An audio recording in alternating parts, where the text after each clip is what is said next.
Mi smo tričlanska družina, živeča na Danskem, v Kopenhagnu. Jaz sem Slovenka, moj mož je Danec in najina hčerka je pol Slovenka, pol Danka. Pred 7 leti, ko se je rodila najina hčerka, še nisem govorila tekoče dansko, tako da sva se z možem sporazumevala v angleščini.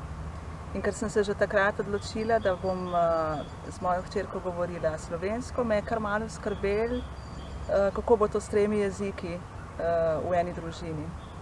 Ampak s časoma je danščina nadomestila angleščino, tako da danes se načeloma pogovarjam s svojo hčerko slovensko, z možem pa dansko.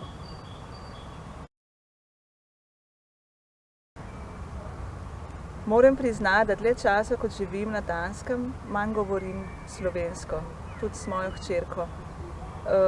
Razlog je ta, da po vseh teh letih na Danskem razmišljam v danščini, tako da je včasih težko najti slovenski izraz ali pa se sliši čudno ali nenaravno v slovenščini.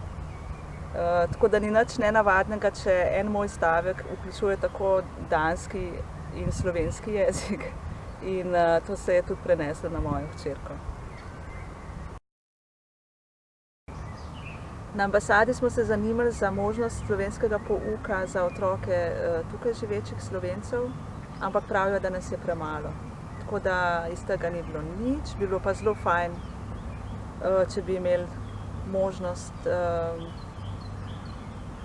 poučevanja slovenščine izven družine.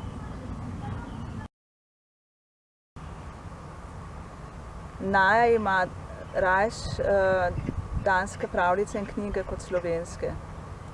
Tako da se moram dostikrat pregovarjati z njo in vztrajati pri tem, da ne bom brala danske pravljice za lahko noč.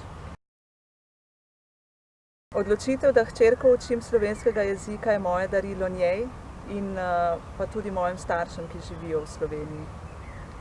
Poznam primere, kjer se stari starši ne morejo sporazumevati s svojimi vnuki, zato ker nimajo skupnega jezika. In tega si jaz ne predstavljam. Meni se zdi kul in naj se bo zdelo tudi kul, ko bo večja in bo znala en tak specifičen jezik, kot je slovenščina. In zdaj je stara 7 let, zna 2 jezika. V šoli so se zdaj začeli učiti angleščine.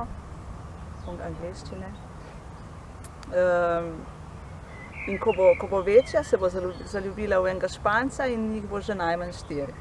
In to se meni zdi kul.